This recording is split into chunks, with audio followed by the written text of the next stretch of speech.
Hey everybody, and welcome to Don't Copy That Floppy. I'm your host Lex, and I'm joined once again by a special guest co-host. Chris Boudreau.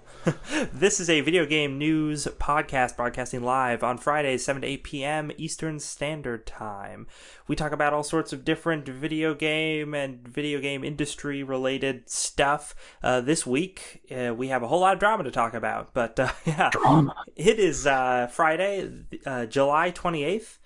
And what do we have to talk about this week? We've got stuff with Sony, a lot of stuff with Nintendo involving people like Wal-Mart, games like Splatoon 2, exciting things like sales statistics and stock prices, and also Pokemon mobile games. Yeah, it's a fucking mess. And then assuming we get through all that, we have our last three stories are just like silly video game industry drama that they're not like important, but this was kind of a lighter news week, so they're just kind of like they're kind of saucy. They're kind of saucy stories. One of them's very saucy. So we might get to those. Those involve things such as Valve. Two of the stories actually involve Valve. One of them with a very mean game dev. The other one with pornography. Possible pornography. And then the last story involves everybody's favorite spiritual sequel to Mega Man. Let's leave it at that. So everyone's favorite disappointment. Yep. Oh, if you want to check out the show archive, or you want to check us out on social media, we are hosted on chipbit.net, which is, if you're watching the stream, what I have up right now on their beautiful homepage. But we have show archive up there. We also have a show archive on iTunes. We have a show archive on YouTube. All those places.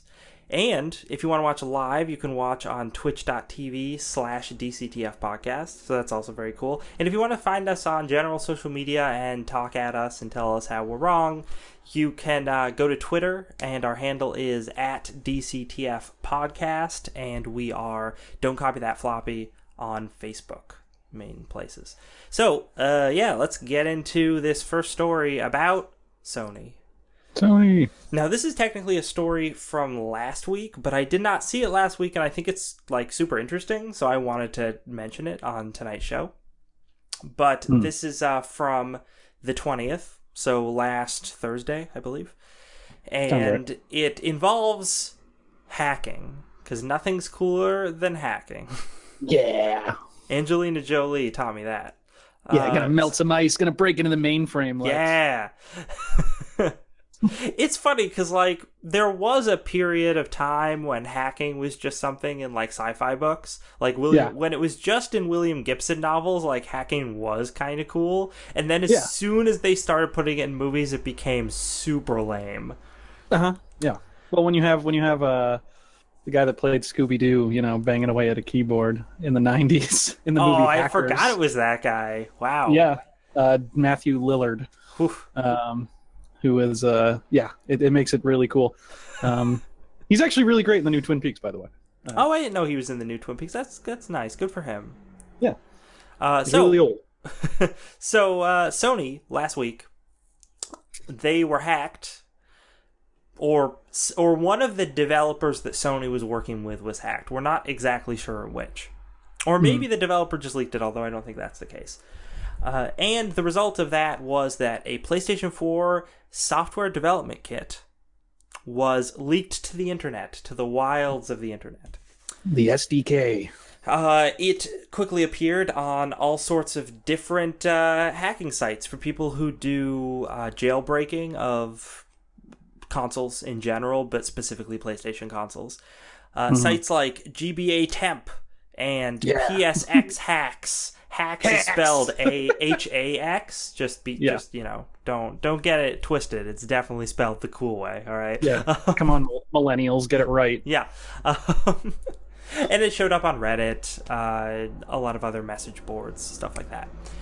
This was apparently version 4.5 of the software development kit. I don't know if that means anything other than it's a later version.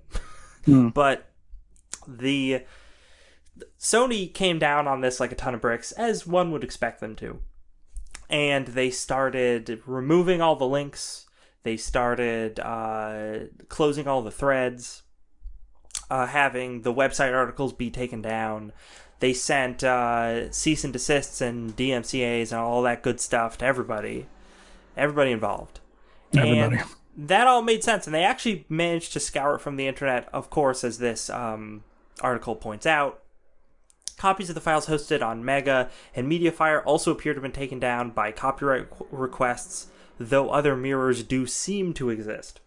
Mm-hmm. Which is the big problem with this, because it may not have lived in the wild for very long, but there's a pretty strong community for this stuff. Oh, yeah. I mean, anytime anything's pirated, it's... As soon as it's there once, it's there forever. Yeah, so I think you might have to be a little more of an enterprising jailbreaker, but you're gonna be able to find it if you really want to. Yeah, it's probably pretty easy to find, quite honestly. But one of the things that made this a little more different than when this stuff usually happens is that Sony was really indiscriminate about who they were taking down, who they were issuing copyright claims against, all that stuff, to the point where people would go onto Reddit communities and stuff like that, and post things saying, "Oh, did you guys hear about this thing that happened?" Without posting links to the software development kit, any of that stuff, and it would still get flagged by Sony. Mm. It sounds like almost like a Nintendo move. It's a little Nintendo, yeah. And it's one of those things like as you said, it's pretty much futile. I mean, it exists. Mm-hmm. It's going to exist on the internet. Mm-hmm. But this one guy, let's see here, the Gregory Rasputin. I think. Oh, that guy. Yeah, Gregory Rasputin. Posted a note. Posted a note about transparency. Never mind. He did a thing. Oh no, he's just the PlayStation Hacks website owner. Yeah. Hacks. Who was the guy who posted it, but specifically said that he wasn't posting any of the links? Was it Walolo? Oh, Walolo. How could I forget Walolo? The takedown request centered on an open source home version of the PS4 SDK and not leaked version of the 4.5 SDKs. Created by a hacker with the current CTERT and available on GitHub for years, can be run on jailbroken PS4s running older version software.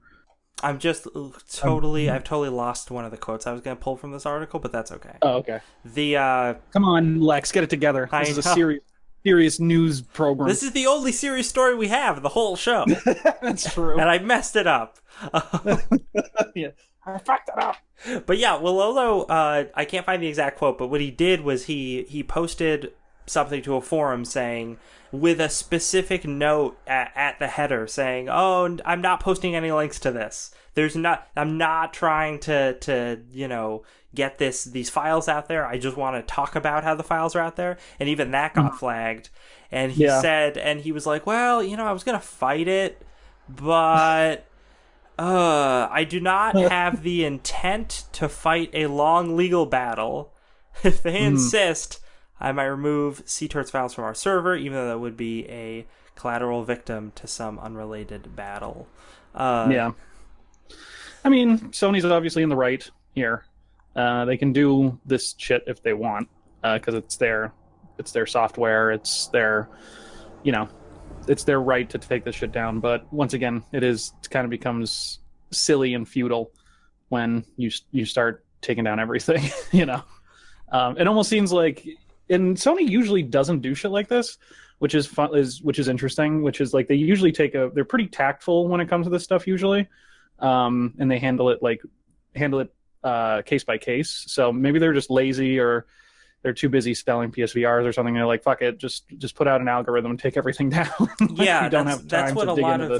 That's what a lot of people have accused Sony of doing in this instance. Is they didn't even it wasn't even that they were going after the situation with any kind of prejudice so much as probably laziness, because they just put in some sort of algorithm, a keyword search that just flagged everything that had that word in it. They're too busy gearing up PS4 sales for Christmas or something, and they're just like, we don't have time to deal with this. They're too busy winning the console war to care about any of this. With their triple pancake PS4 Pro. The triple pancake. I like that. That's Dad came up with that when we first started talking about the PS4 Pro, because he was like, oh yeah, because the PS4 is like, it's like two pancakes on top of each other, and the PS4 Pro is just put a third pancake on there. Yeah, it's a short stack. Butter and maple syrup now on pancakes. Oh yeah, it's never the wrong kind of day or wrong time of day for pancakes. Correct. Anyway, let's get into things the Walmart is doing, or perhaps Nintendo is doing. We're not actually sure. It's probably Walmart though. Or actually, there's some rumors and theories being spread around about this that I find interesting, but are probably 100% untrue. But go ahead. Okay. The story. So it's a story from July 26th. This one's from The Verge, and it's about how Walmart confirms that it's canceling every single SNES Classic pre-order. The subheader for this story is simply the horror, which is pretty apt. So the SNES Classic, we knew that it was coming out. People got really excited because the NES Classic, people loved it, even though it's something they could just play on an emulator on their phone.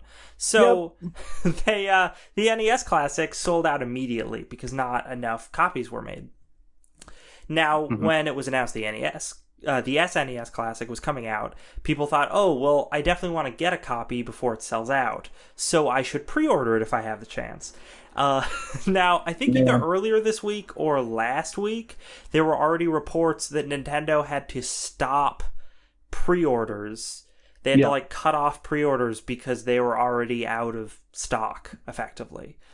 Which sounded like a very Nintendo thing to happen. It always does. They totally should have expected how many orders were going to come in for this console, especially after the regular NES Classic came out, but they didn't, so they had to do that. But to add insult to injury, there's this story about how people trying to pre-order through Walmart, they pre-ordered, their pre-order was successful until this week, which I think was a week or two after pre-order started, when Walmart said, oh, we made a mistake, we screwed it up, we have to cancel all of your pre-orders, have a refund. And screw yourself. People are upset, because it seems like you can't win. There's just no way to get one of these kinds of consoles. No, you can't because Nintendo doesn't want you to. Like, it's the thing is that, like, it's what's the word for it? It's fake supply constraint is what Nintendo's doing, and they've always done this with their consoles. They always hold back so that it builds hype and it builds attention, so that it's one of those things that if these were all readily available, if the Switch was readily available, no one would be talking about it because like, I'll get to it when I can get to it. But people talk about it every fucking day because it's like, oh my god, we can't get this damn thing, Now it's not.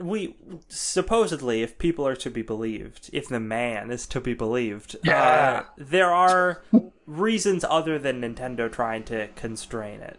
Supposedly. There's hardware they're competing with. Yeah, isn't it like they're like them and Apple? Yeah, they're using the same parts or whatever. Yeah, and Apple's a bigger company, so they're beating them out to get all of those extra parts, and thus there aren't enough to make lots of Switches. I think that's probably like half true. I think that's definitely hurting them, but if Nintendo... I would believe it more if this didn't happen to every single Nintendo console they ever released. Yeah, I think that there was definitely an initial... Or some this is the kind of problem that I'm sure could be solved if Nintendo was just willing to front some more money. But which they have plenty of. Yeah, at this point. But they're not willing to do that. So that's probably what's causing this. That's the theory anyway. Probably. So, in terms of theory, I got a theory for you. Okay, so there's been theories, like rumors, And like we said, you're running a very respectable, serious news program here. So Oh, yeah. I would not. We're talking about porn later. I know, it's great. And so I wouldn't besmirch your credibility here. But so we're just going to float these rumors out there because I think they're funny. Probably 100% incorrect rumors. But so the thing, apparently, Nintendo is giving out these allotments, basically, of the Super Nintendo Classic Edition to different retailers. And apparently the allotment that they sent to Walmart is way smaller than a lot of other retailers like Amazon. Probably because they expect that they'll sell less. So the rumor is that Walmart has done this intentionally, this fake pre-order business, so that they have market data to go to Nintendo with and be like, hey, look, motherfuckers, how many people are going to order this? Give us more. Ooh, that would be crafty. That would be crafty. It'd be kind of evil and a little fucked up, at least to their customers, because they're like, no, yeah, we totally messed up. Oopsie. But, if they actually did it intentionally so that they could have tested market data on how well these things are going to sell. Well, listen, I don't believe it only because they're not actively screwing over their employees. And if it's a story about Walmart, that's usually what they're doing. So, are they shitty to their employees? I've never worked at one. Oh, they're really bad to their employees. Like Really? there was a story a couple of years ago about how Walmart had a canned food drive specifically for its employees. Oh, jeez. like sad, like depressingly horrible stuff. Yeah, I kind of remember that, actually, now that you say it. But yeah, so that's the rumor. That's the theory that's been a theory that's been floating out there. And we all know in the world of the video game industry and news and press, there's never any rumors, Lex, ever. So Never. There's never been rumors about video games ever. There was actually a rumor this past week about GTA 6 that I was actually going to add that, but apparently it's been debunked. Yeah, it was debunked like this morning, so I thought, why bother? Yeah. But although that shit's no shit, they're working on GTA 6. Of course they are. Of course they are. Why good. wouldn't they? Right. Their whole thing is they don't need to work on it at any fast pace because GTA 5, like its online feature alone, just rakes in money for them, so they can take as much time as they need. That's a whole other story that's not here, but I want to say it blows my mind that game still sells boxed copies. Like, it's still like the number one in like the UK. There's time and time again. We should maybe we should talk about this at another time, but I think there's a lot. There's a whole like essay video we could do about just the not just the rise of nostalgia. I don't know what to call it, but I feel like nostalgia is part of it, of this whole thing in gaming where certain games, they hit the nail on the head and then they can just keep selling and they never get old to people, and then other things like have long since already been sold and people have played them, but they can be brought back and people will be like, oh, I'm just as excited to buy that, if not more so, than when it first came out. And it's weird. You think that's some of the thing that's driving GTA 5? I think that's part of it. It's probably less similar to a Crash Bandicoot and more similar to a Skyrim. But, probably. That's true. My question is, like, with both those games, though, it's like, who doesn't own them now? I know. That's the thing. That's why it's weird. So, okay, but for the SNES Classic story. Yeah, sorry. That was a bit of a tangent. In your conspiracy theory, you touched on this, but the cover story that Walmart has put out is that when the pre-order stuff that went up for this console was actually put up by mistake by them, supposedly. They didn't actually mean to put it up. It wasn't supposed to go up. It's weird. Like, that doesn't seem true only in the sense that it was up for like a week. Yeah. They didn't take it down after 24 hours. Okay, maybe not a week, but it definitely didn't. It didn't go up, and then as soon as orders started coming in, Walmart wasn't immediately like, "Whoops," and took it down. Yeah. It took at least several days. It was a little bit like the Covfefe incident. It's like, why were they keeping it up so long? Yeah. So that was a little strange, but let's see. They had also Walmart, in a kind of silly thing, they released a bunch of apologies specifically over Twitter to all sorts of games journalists who had pre-ordered through them. Yeah. Just being like, "Oh, we're so sorry. We wished you could get it, but we can't get it to you." Yeah. Oops. So too bad. So sad. Official statement. Oh no, actually, this is to one of the guys. Hi, Chris. Thank you for your interest in Super Nintendo Entertainment System Classic Edition. As you are aware, this is a highly sought after console that will launch later this fall. Unfortunately, due to a technical glitch, the Super Nintendo Classic Edition was mistakenly made available last Friday evening ahead of the official release date. We regrettably will have to cancel this item on your order. We know that this is incredibly disappointing to you, and we're truly sorry for the mistake. In regards to the cancellation of this system, if you paid by credit card, your card has not been charged. Any authorization... Okay, I'm not going to read the rest of this. Yeah. But I do love the last line, though. I do hope you give us another chance to earn back your business. It's so funny because for all the things that Walmart could be super apologetic for, because they're like a legitimately evil corporation. They've done some bad stuff, but they never apologize for any of it. But they're so earnestly apologetic about this. Yeah, they're like, fuck, the games fucking press will really string us up for this one. Yep. By the way, that was for Chris Kohler, who is a features editor at Kotaku. I think so. Kotaku. I'm not sure. Yeah. I don't do any research. I'm a games journalist. But Enthusiast Press, Lex. Enthusiast Press. Oh, okay. So, I mean, that's pretty much all there is for that particular story tying into Nintendo. Yeah. But we're about to get into some things Nintendo has done right, and then you're going to be like, oh, Nintendo not so bad. And then we're going to run right into something Nintendo did wrong. Because Nintendo is like the wheels of fate or time. You know, the balance always has to be there. We got a Nintendo bell curve on the show today. Yeah. So, Chris, why don't you take us into our next Nintendo story, a riveting story about stocks. Stocks and sales. So Nintendo financially is doing pretty damn good. According to Nintendo Life and some other places, but this is the one that I pulled. Nintendo records best quarter one sales since 2011 in profitable start to the year. Nintendo, they've unveiled their Q1 financial results, which, if you don't know, big corporations break up their financials into quarters. And so this is the quarter that is being covered between the 1st of April to the 30th of June. And it had some really solid numbers. Although they haven't had dramatic increases in the projections, they're still doing like really well. So the hardware sales from quarter one are 1.97 million units, and the hardware sales life to date, the Switch came out in March, I think, has been 4.7 million units, which is incredibly good. They're selling really, really well. And for money wise, the net sales has been about 145 million yen, which is about $378 million US. And that is apparently the best quarter one results they've had since 2011. What happened in 2011? What did happen in 2011? 3DS? The Wii was going strong 2011, I believe. Still? At that point? Yeah, I guess it would have been at that point. When did the 3DS come out? I need to know.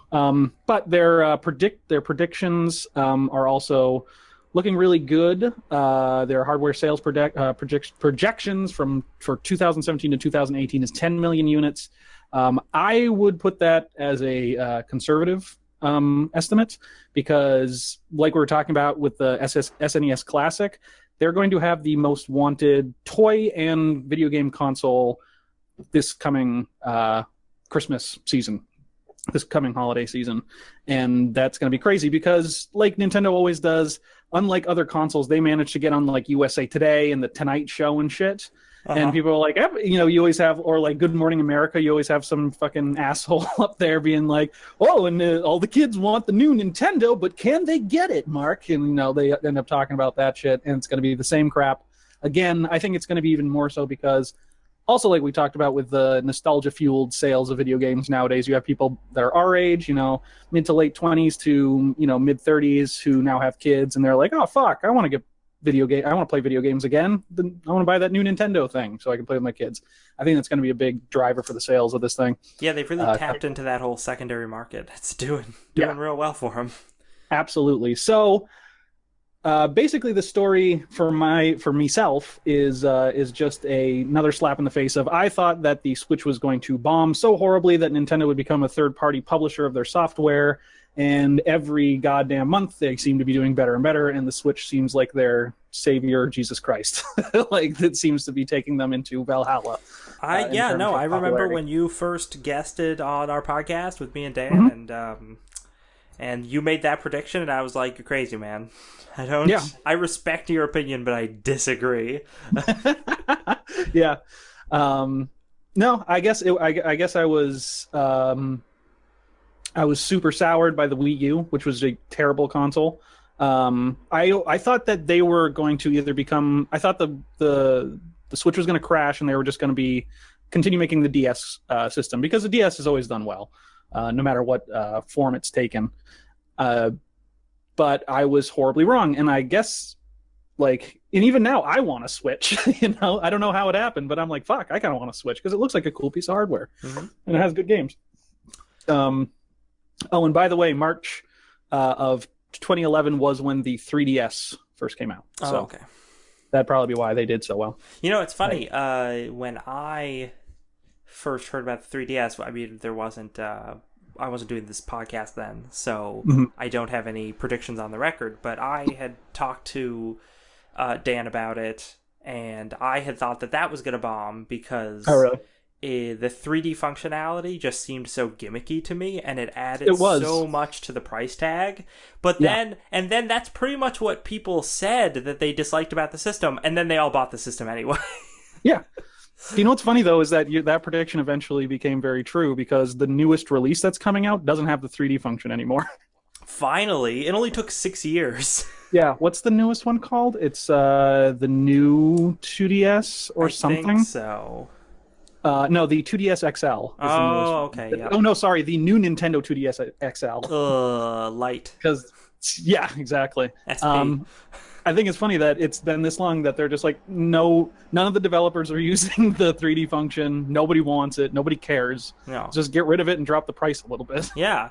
I mean, you'll just sell more units. It seems like a no-brainer. But so Nintendo, yeah, they're doing a lot of stuff right, and they continue to be doing stuff right with a little game that released last week. I think it was on the 25th. It's a squid. It's a kid. It's a squid. Splatoon 2. Yeah. It released in Japan. Or actually, did it release? It released everywhere, I'm sorry. But in Japan, we have the sales numbers. And, man, it sold well in Japan. So the Japanese love their squid kids. They do. This is when the first Splatoon came out, and the first Splatoon didn't sell badly either. I actually have some numbers on that from this article I can go into in a second. This article from Forbes, by the way, a real news source. Yes, but hey, they cover some D&D stuff pretty well. They do, honestly. Yeah. So when the first Splatoon came out and it sold well, I talked about it on the show, and I remember commenting how I was really glad because Nintendo had been resting on their laurels in terms of IPs for a long time. Yeah. So it was good that they tried something new. They put themselves out there. They tried working in a very different genre than they had normally been working in, and that was all successful for them because they put the right amount of time and effort into it.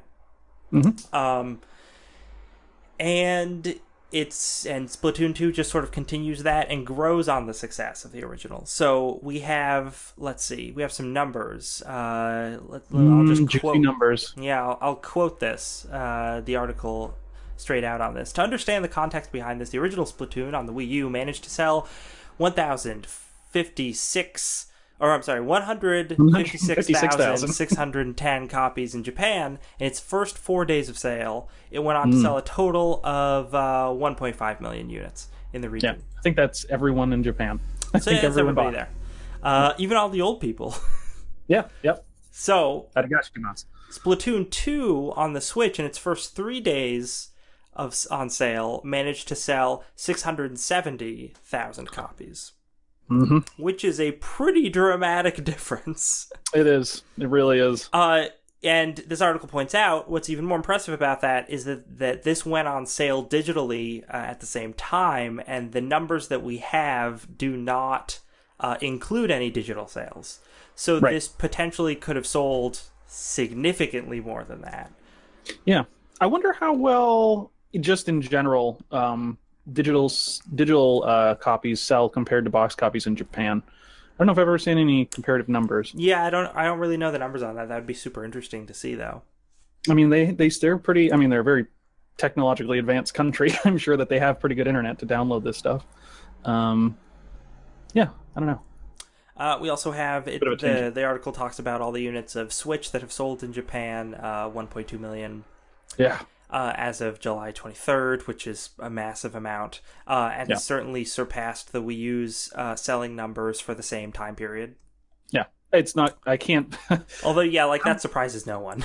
Yeah, exactly. I can't wait till it just eclipses Wii U sales in like I don't know a couple hours. It's just like, and it's just like, yeah, that's fucking Fisher Price system. But yeah, apparently Splatoon 2. I mean, it is historical that sequels sell more, especially first sequels. So it was kind of, of course it was going to sell better, but holy shit, quite a lot more, about 6 times more.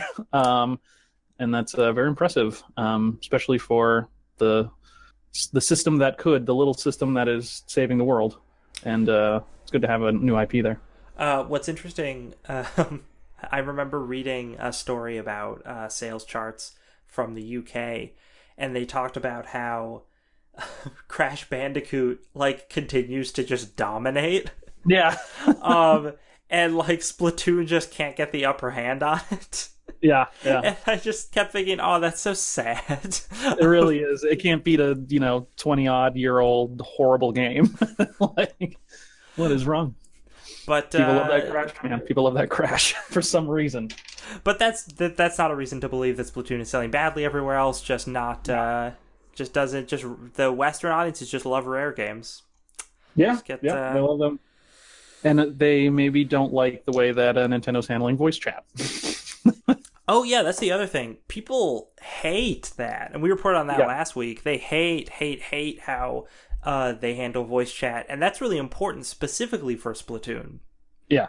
So it's interesting that this game has still gotten this warm a reception with that kind of drawback. But I guess that's just kind of like what I was talking about earlier with the 3DS, and how I thought, oh, it has this major feature to it that sucks. Yeah. But the general public, the general consumer public are just like, yeah, but we'll just overlook that because we like the rest of it. Because we love our Switch so much and the games. Apparently, I've never played the first one, but it looks pretty fun. I want to say I find this kind of interesting because another new IP from Nintendo, ARMS, is also selling really well. Mostly because people are just gobbling up any software they can get on the Switch. But I find it really interesting that the two newest IPs from Nintendo are both competitive multiplayer games, and they kind of have this. It seems like they're trying to get into the esports realm in their own Nintendo-y way. They're trying to make these kind of competitive games that are really addicting, and people can have a competitive edge in and stuff. And it's first step forward with the horrible voice chat, probably not great if you really want to get into the competitive space. Not the best move. There's actually, I remember there was a story I read about earlier today, and I totally forgot to add it to the rundown, so I think I'm going to throw it in for after the Nintendo stories, but I'm going to send you a link to it over our little chat. Okay. It relates to some of the Nintendo stuff that's been going on. Hold on, I'm going to find our chat real quick and throw it to you. Facebook. Oh, Discord. Yeah. Discord. So Discord. Oh, this shit. Okay. Yeah. Yep. So now we're done congratulating Nintendo, and we're going to talk about how Nintendo, or I guess more specifically a company that Nintendo hired to make a game for them, has continued to screw up every good thing they've had going for them. Yeah. That's right. I'm talking about Pokemon Go. And I believe you put this article in front of me, so you can take the lead on it if you want. I just want to quickly point out before we get into the article that the main cover picture for The Verge is these two people that are all decked out in Pokemon Go gear. Mhm. But they also are both wearing crosses and like the same cross. They are. I So didn't notice that so actually. they're both also they both love Pokemon Go and Jesus. And And I Jesus, you know. think it's interesting that those are the two most identifiable parts of their like identities as people. Oh, Lex, when you didn't see the second set of Pokeballs in the sand, that was when I was carrying you. Mm-hmm. So, the story is Pokemon Go Fest was a horrible fucking mess. It was a complete disaster. What's So for Pokemon those- Go Fest? Well, I'll tell you. So Niantic, the company that makes Pokemon Go, or made, or is still making, It's still making. Pokemon Go. They Yeah, really should be still working fired, on- though. Let's be They fair. should be, probably. I believe they're a San Francisco-based company. They held a big old festival in Chicago, and in a Grant Park, which is apparently a huge park in Chicago. And the whole deal was they're going to gather people from around the world to come and have a big festival around Pokemon Go. It's supposed to last all weekend, or a couple days, I think. And at the end of it, they were going to release legendary Pokemon, which is something that Pokemon Go has been missing since its launch. The event started, and everyone's game started crashing horribly. They couldn't connect to anything. Their accounts were like getting shut off or deleted, like they were losing catches that they had. And it just started going downhill very rapidly. So what happened was, as the festival went on, people were kind of roaming around the park and trying to catch stuff. Nothing was working. And then on the main stage of the park, Niantic, or people from Niantic, would occasionally come up to announce stuff and announce like who's winning the festival, who's getting the most points, and who's catching the most stuff or whatever, because apparently it was all being tracked, or they were trying to track it. And when the president of Niantic came up to talk, he didn't get very far into his speech before everyone just started "fix the fucking game" at him. And like, it's not working, the servers are down, and basically he couldn't like even finish the speech without trying to explain to them like, we're trying to fix it, we're trying to to get this working for you, and they didn't. It just kept on getting worse and worse. For the next couple days, the servers were crashing constantly. No one could catch anything. Apparently, at the very end of the festival, there was supposed to be a big raid battle against some legendary Pokemon that they just canceled and gave everyone the Pokemon instead. They just cut their losses. Yeah. There were some other sad moments with the people who were hired to host and like announce stuff. Yeah. One of them, okay, I don't have the names of all the people who were hosting, but one of them I'm pretty sure is a host that I just watched host the Dungeons and Dragons Stream of Annihilation like a month ago. Oh, really? And I felt really bad because she's like super nice. Yeah. Was it Anna Prosser? Robinson? No, it was the other person who was hosting with her. Yeah. So, whose name has totally escaped me, because Anna Prosser's name I remember because she's on one of their streams. This is not video game related. Anyway, but I felt really bad because there were reports, and there's actually video, of people like throwing things at the hosts. Yeah. Like throwing water bottles and stuff. Oh, it's so cringy. It's horrible. Like, it's kind of funny, but I also just feel super bad, especially for the hosts, because it's not their fault. Like, come on. Not at all. Because they're running, and holy shit, like, what a hard job to be a host for something like that. Because it's like, yeah, you're getting shit on. They're that those hosts are running back to the people, and they're like, they want answers, and they're like, I can't give you the answers. Everything's broken. Like, so good on them for keeping a smile, I guess. So this is there was even really bad shit. They didn't mention it in this article, but apparently there was even like a hot mic moment with one of the guy in charge or whatever.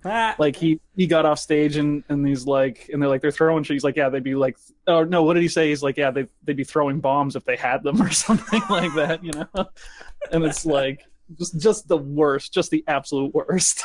Now this was an event that was, I it should be noted, was extremely popular in the lead up. Yeah. Tickets for this event were $20 and they sold out. Yeah. And there were like, scalpers charging exorbitant rates for it, because there are a lot of people very interested in this still. Yeah, apparently, amazingly. I really thought that Pokemon Go was in the gutter. I mean, it is now after this event, but like, I thought that I didn't think people played it anymore. There was even reports about how when people decided that everything was like towards the end of the event when they couldn't catch the legendary and they were just fed up. They decided they were going to leave. There were reports that there was a 20-minute line to leave. Yeah. So it's like no aspect of this was handled well. Like none of it. Nothing. From an event planning standpoint, it's garbage.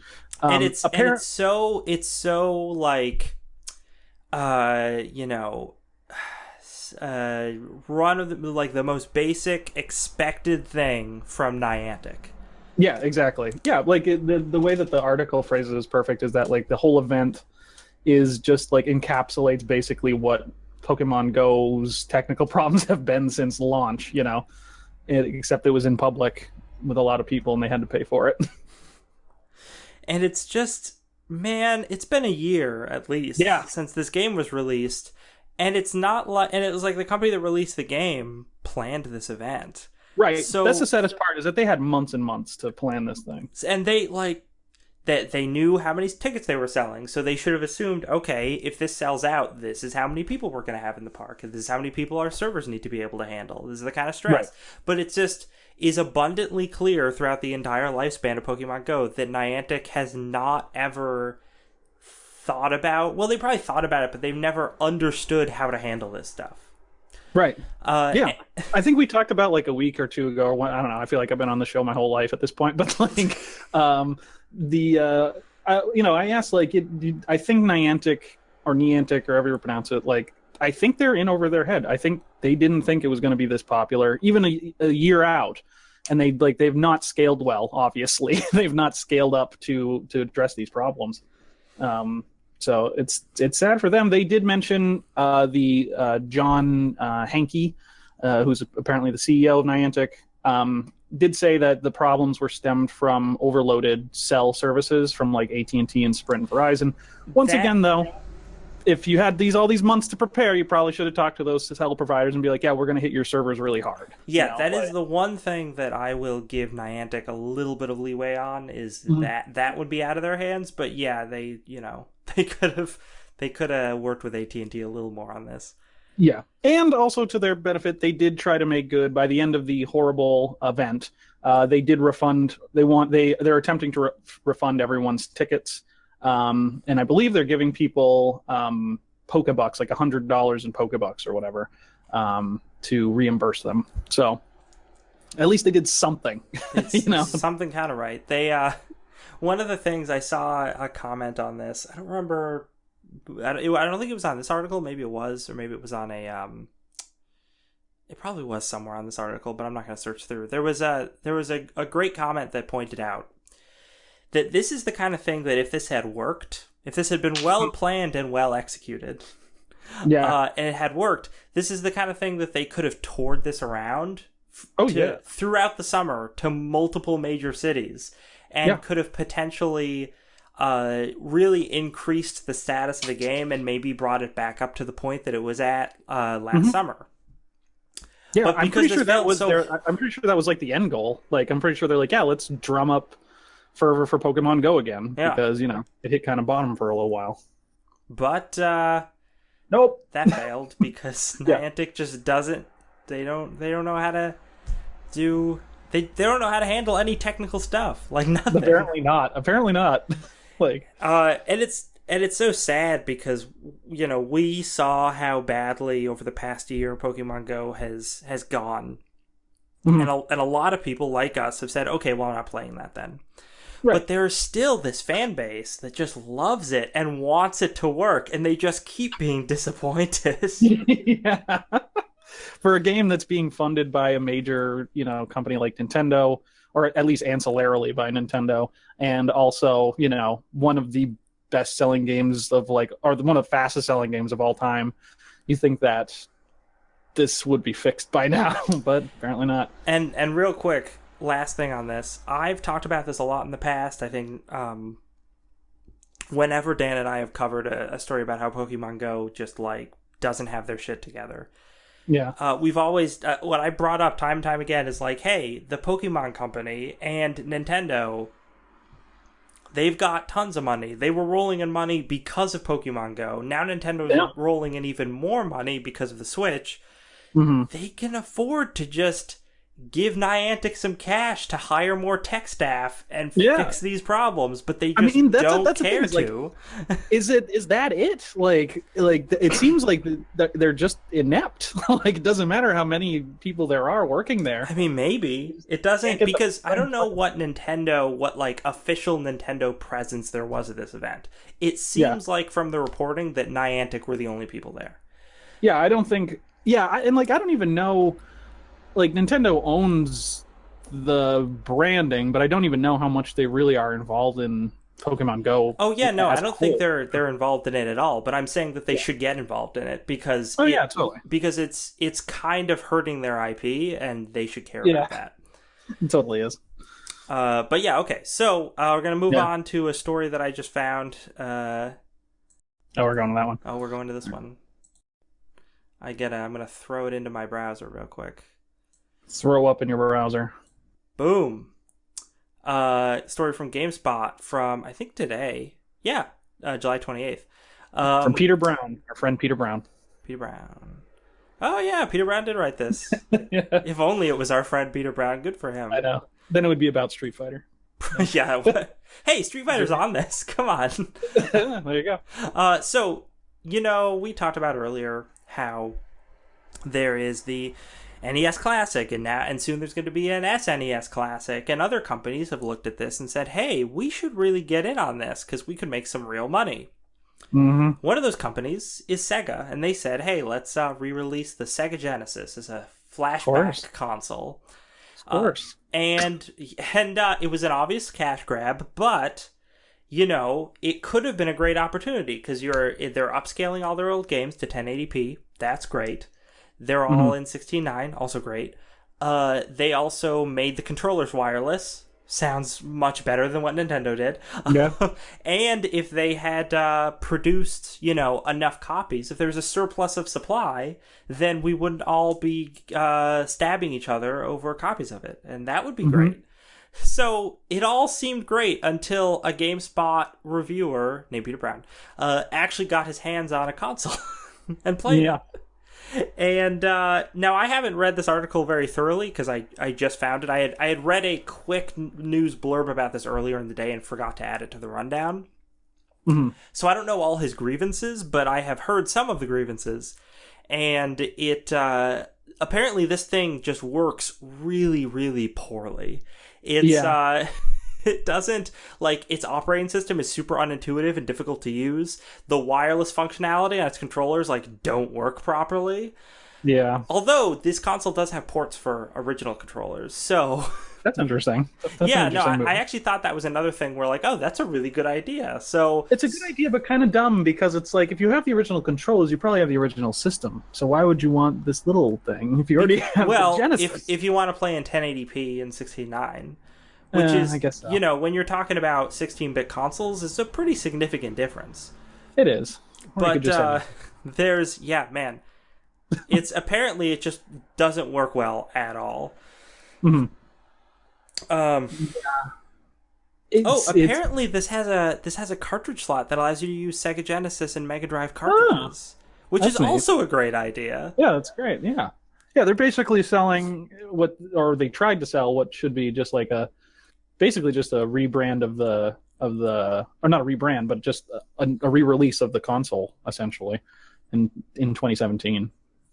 But apparently it sucks. The controllers run off of AAA batteries and can't be recharged, which is the kind of thing that it's not horrible, but in terms of modern gaming expectations, it's not sufficient. No. Yeah, you want to be able to charge that thing with a USB, like anything else. I'm amazed that this is a trend that's been happening, at least in the past couple of months, where it's like you have Atari. Well, obviously the NES Classic was kind of what started it, but they're little boxes that play emulated games, and it's like, did they not know that people that fucking knockoff Chinese companies have been doing this shit for decades? Yeah, I know, right? You can probably buy this same like Sega Genesis thing, like a little emulator box that probably plays better, and that is just a knockoff Japanese thing or Chinese thing. Because like Atari's doing the same thing. They're making like multiple little emulator boxes, and it's like, what? Why? You know, like I think Nintendo can get away with it just from a nostalgia standpoint, just because people know and trust that Nintendo usually means quality. You know, like that little box is going to be great besides the short controller length. But it's like the fact that everyone else is trying is really baffling to me.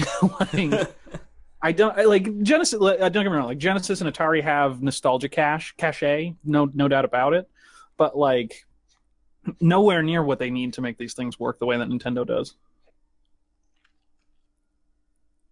So I'm reading through this article, and honestly, like there's the person has gripes with the way the games that are on it. So there's 28 unofficial games. That's weird to me. Like, what are those games that are unofficial games? Yeah. 45 Genesis titles and 12 games that appear on either the Sega Game Gear or Sega Master System, which is actually a nice touch. None of the Mortal Kombat games are on this. No. Yeah, because you couldn't get Midway to sign off on that. But you know, a lot. I see Altered Beast. Altered Beast is a horrible game.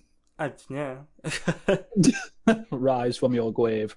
But I'm actually not sure if I'm ready to hate this yet, because a lot of the things Peter Brown is talking about are things like, oh, you know, the controller thing, and I'm like, okay, well, I can get a regular old Genesis controller, and the unintuitive menus, like, yeah, they're unintuitive, but I'll figure out how to use them eventually.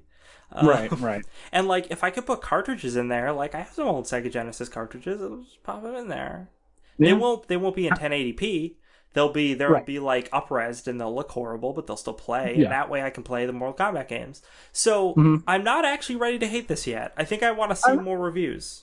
Yeah. I mean, I'm just looking at it. It doesn't seem horrendous. But how much is it selling for? That I'm not sure. I don't know if it says in this article, but again, this article is kind of long and I've only been able to skim it. Yeah. I imagine it's comparable to the NES Classic or the SNES Classic, which are like, what are those? Like $100 or something? I think like 60 or 80. Oh yeah, that's true. They're less than 100. Yeah, I imagine it's going for kind of the same amount. Right. But it's a fun little thing to bring up. I think maybe I'll talk about it a little more next week after there's some more reviews, do a better comparison. But so we've got less than 10 minutes left. We got 8 minutes left. We can either pick one of these weird stories, or we can blitz through all three of them, because none of them are like that important, and then get to games that are coming out. Okay. Well, I just want to talk about how shitty Mighty Number 9 is. You know what? I'm opting to blitz through them. Okay. The first one, and probably the most involved one, is a story about sex. There's a game that was on Steam that was called House Party. And if you're watching the stream, you already know that it's a real sexual game. So this is a game in which it's made by a small development studio. They're very obviously using like Unity assets for it.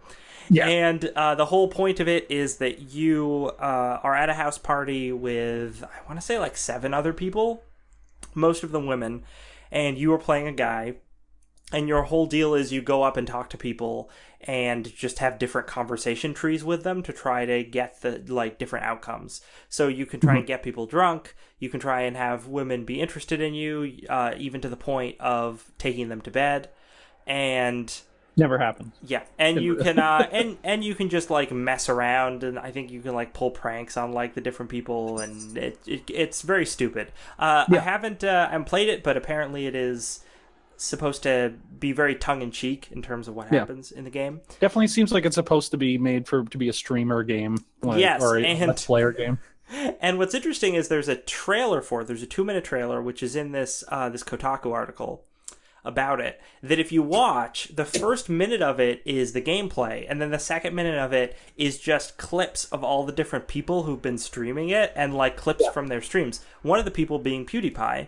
So this has a bunch of people talking about how stupid and silly it is, and like, all reports say that the graphics are kind of janky and it doesn't control very well. It's just kind of a dumb, weird game. But it got taken off of Steam because a bunch of people complained about the fact that there is sex in it, and obviously... Well, the big thing is that you can whip your dick out at any point in the game. Oh, at any point, really? Yeah. Oof. Or at least it says in House Party you can just whip your dick out because it's not a party until someone's got their dick out, right? Right? Right. So there's a lot I agree. There's a lot of groups that came out against this game saying that since one of the things you can do in the game is you can get women drunk and then sleep with them. And a lot of groups said, whoa, that's like perpetuating like date rape culture. That's not okay, which is a very valid criticism. Yeah. And, but so a lot of those things were hitting Steam, and Steam said, "Hey, let's take this game down." So they've taken it down. You can still, I think you can still just download it off of their website. I don't know if you can buy it anywhere. You could probably buy it somewhere. Yeah. But I mean, I would be ragging on the game company for making such a terrible game, because it does, from a technical standpoint, seem terrible, but it seems like the game company's like motive was to make something weird and goofy. They even talk about how they were inspired by Leisure Suit Larry. So they wanted to make like one of those dumb like Porky's or like those movies, like stupid sex comedy kind of stuff, which is kind of passe nowadays, but if that was their intent, then it's totally fine. And their response to the whole thing seems really measured. They're just like, yeah, it's too bad. We're trying to fix it so people can still play it and stuff. So I actually kind of feel bad for them in a way. It's like, it's art. They should be able to do whatever they want. If it's a little tasteless, yeah, sure. Well, a lot of art is. I probably will never play this fucking game, but I mean, like. I don't know. I kind of want to play it after all of this stuff that I've heard about it. I'd probably play it for like 5 minutes and then never play it again. But apparently it sold upwards of 30,000 copies. So that's probably because Jacksepticeye and PewDiePie all played it. Yeah. And so maybe their response, the developer Eek, their response was so measured because they were like, it was a good ride. We made a lot of money with this like store-bought assets game. But anyway, moving on to a developer that did not take its circumstances quite so well. I don't have an article on this, but I've been watching a bunch of YouTube videos on it over the past couple days. Jim Sterling did a great video of it. Sid Alpha did a pretty good video of it. Rooster Teeth's The No did a really good video on it. But there was this game called Devoid of Shadows. It's just it's quality when its name is called Devoid of Shadows. There are no shadows. So this is a game that's been on Steam since July 13th. It's an action RPG, like really boilerplate action RPG. Like top down, like Diablo style. Clone. Yeah, and from all the gameplay I've seen, this game does not work well. Like, it's super janky. You get stuck on terrain. There's all sorts of like pretty significant problems with it, and no one's really been buying it or reviewing it. Even now, after some of these people have been reporting on it, it still only has 15 reviews on Steam.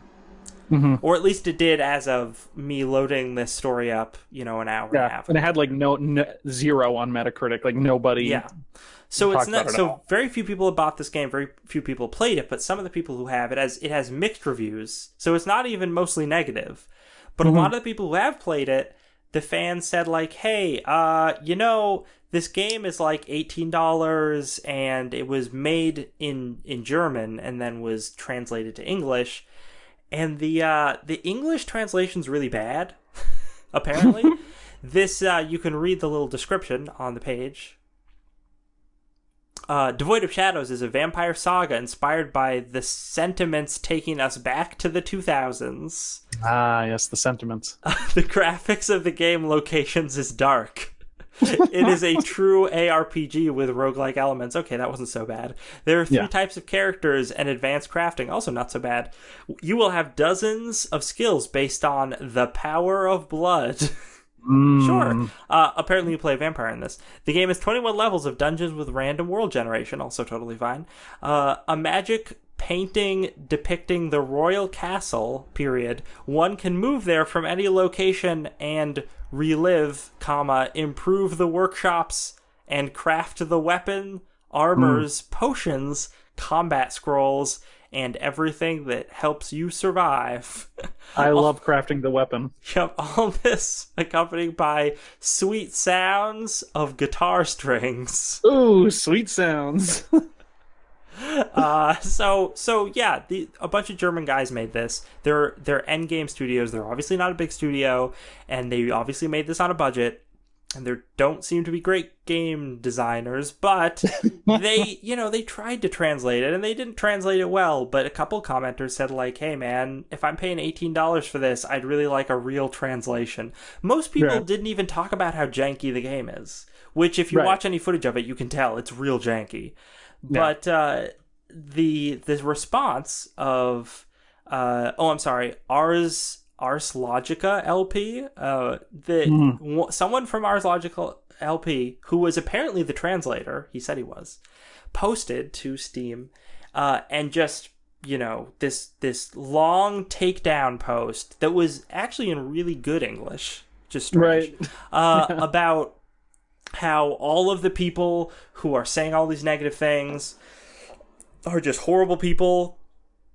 And if they keep saying negative things about the game, they're going to be sued for defamation because the game studio is going to prove that they can that the negative things they've said have hurt the game sales and cost them money, and then they're going to sue for damages.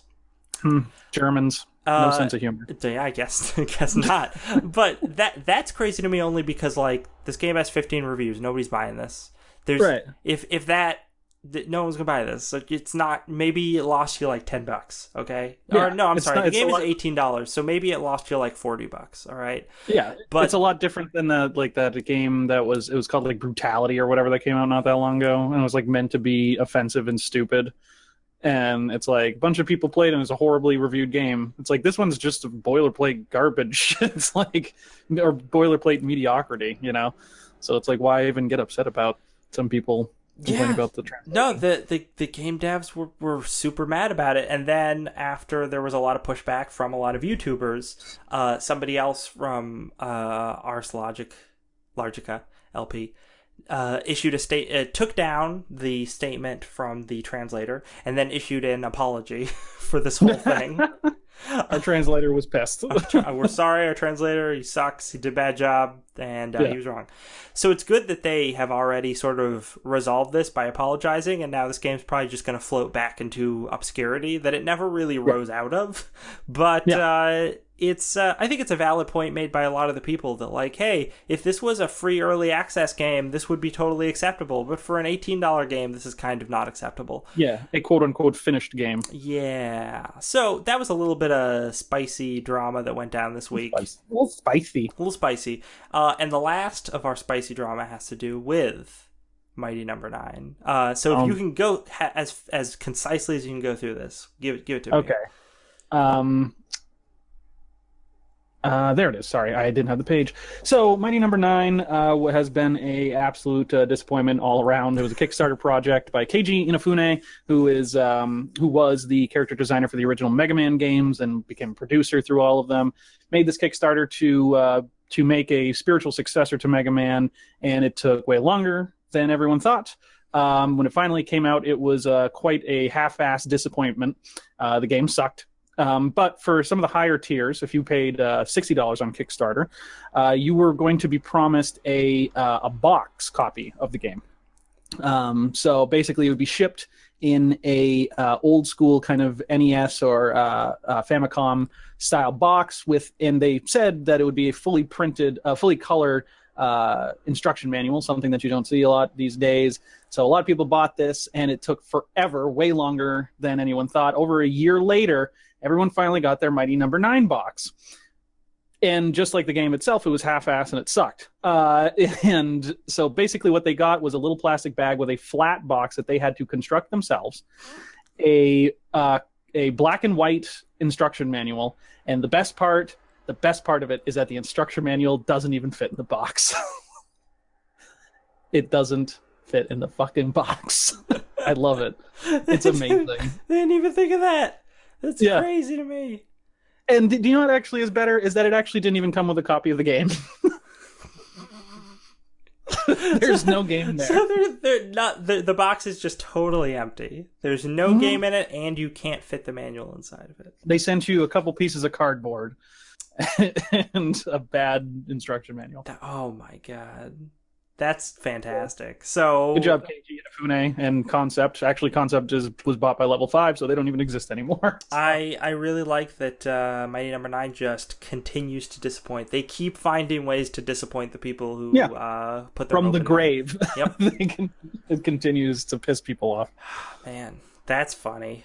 That's great. So, with that, we are out of stories, but we do have some stuff about games that have just come out, games that are about to come out. Good. New games. Yeah, so we had Pyre come out on the 25th. I have watched some gameplay of it. It looks interesting, but real weird, and not a game I would have any interest in playing. Yeah. I didn't think that's what it was. It's a sports ball game. Yeah, and you got to dunk on fools. Which is super weird, but the art in it is just freaking amazing. Oh, it's gorgeous. All of the character designs are beautiful. Yeah, those guys, for those who don't know, made Bastion and Transistor. Also, beautiful, beautiful, beautiful games. They do wonderful fucking art. And apparently the music's also really good, although I've heard less of that. Fable Fortune came out on the 25th as well for the Xbone and the Windows. Fable Fortune is in early access, which I looked it up earlier. It's the competitive collectible card game based off of the Fable franchise that no one knew existed. In case you wanted another collectible card game. Yep. In case you wanted another one. This one, however, unlike the route that every other collectible card game since Hearthstone has taken, because Hearthstone pioneered it and it worked really well for them, so everyone just used the same model. Fable Fortune isn't going to use the pay model that Hearthstone has because they got to go their own way. So instead of having microtransactions where you buy packs, you actually just pay for the game.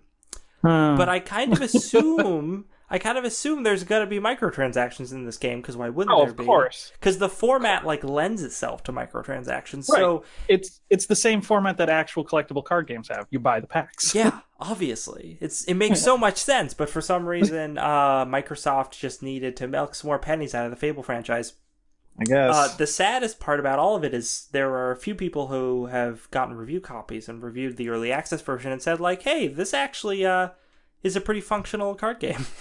Yeah. But no one's going to play it because it's no one wants to go through that paywall for a game they probably haven't heard of. Yeah, I wonder if there's a dog. You're going to fall in love with your dog. Oh, I hope you can plant a tree and watch it grow. And just watch it grow and then chop it down. You can buy a store. Yeah. So, those things came out today. Did anything come out? Hey, Pikmin came out for the 3DS. Hey, Pikmin. Miitopia came out for the 3DS. Sundered came out that I actually don't know very much about, but I know it looks beautiful in a similar way to how Pyre looks beautiful. Sundered. I've not heard of that. And we also have coming up on the 29th, we have Dragon Quest 11 for the 3DS and the PS4, which is coming out in Japan, and then it's going to have a Western release later, I think next year. Get your slime on. But I don't know. That's I'm hoping that gets good reviews in Japan and is a generally good game, because that's one of the games that I want to eventually buy a Switch, and that's one of the games I want to play on it. Are you a big Dragon Quest fan? I'm actually not, but I do really like a lot of JRPGs. Yeah. And I realized that Dragon Quest is actually a franchise. I started playing games on a totally legal emulator that I certainly don't have. And I started playing the Dragon Warrior games, and I didn't realize it, but the Dragon Warrior games are actually just the earliest Dragon Quest games. Yeah. They just had to change the name because of some legal garbage. So I was like, I actually already like the beginning installments of this franchise. I should check out more of it. So when I heard about the Wii and I heard this was coming out on the Wii, I thought, and some other Dragon Quest games are also being ported to the Wii. You mean the Switch? The Switch, sorry. I thought, this will be great. A great chance to get into this franchise. So or get back into the franchise. So I never played them much, any of them. I mean, the old ones are pretty standard JRPGs, but they're solid. So we also have what else is coming out? I mean, there's a bunch of stuff coming out on the 8th, but there's going to be another episode before then. Holy shit, Tacoma's coming out next week? Apparently Tacoma. Tacoma, made by Fulbright Studios, same people that did Gone Home. Oh, this game, yes. Yeah, I really like Gone Home, so I'm excited. Nice. But yeah, that's pretty much it. We're out of time. The show's over. Show's over. Get out. Get out. You have to leave, home. but you can't stay here. I have been your host, Lex, and I've been joined by special co-host Christopher Boudreau. You can find me at Here We Gomez 8. That's Here We Gomez number 8 on Twitter. Chris does all sorts of cool things like music and other things. I actually got this down, so I've done this 3 weeks now. I've got this down. So, former video games website writer, sometimes video games freelance writer. I do music at castles full of vassals, and I've been a terminal DM for like a year and a half now. And I also make catnip toys. But you can find all of my interesting things that I do, once again, at Here We Gomez 8, at Here We Gomez number 8 on Twitter. Yeah, check that out. Good stuff. Good stuff. If you want to check out our show on social media, you can usually find us by either searching Don't Copy That Floppy Podcast or DCTF Podcast. That specifically is our Twitter handle, but I think it's us in some other places too. If you want to support the show, there are 2 great ways you can do that. One is that you can go on iTunes, listen to some episodes, and then leave us a rating and review. Those help immensely, and they are free. And you really choked up over the ratings. You only have to spend like a couple minutes on it. It's super easy, but do that. That would help the show a lot. And if you really want to help the show, and you got a whole lot of cheddar, you can check us out on Patreon, which is patreon.com/DCTF podcast, and you can give to the show every month. We have been able to get cool microphones like the one I'm using right now. We have been able to get our Twitch channel, which, I mean, we didn't have to pay for, but it was still a milestone. And all sorts of cool stuff. We have a nice capture card we were able to get. It's nice. Great. Very, very helpful. Very thankful to all of our patrons who give to us. So yeah, those are the big things. And we will be on next week, Friday, 7 to 8 p.m. Eastern Standard Time. Hopefully, I will be able to get Dan to come back. If not, I'll probably just make Chris do it again. I've chained him in my basement. I'm the host now. Yep. Dan has actually been killed by Chris. Wow. It's true. So, thanks for listening, everybody. And until next time, remember, we're going to say it at the same time this time. Okay. Don't you copy that, Floppy? See, we never say it at the same. This is awful. To be fair, it took several months for me to get it to work with Dan, and we were sitting in the same room. So right, we're across the Eastern Seaboard. So. Yeah. Bye.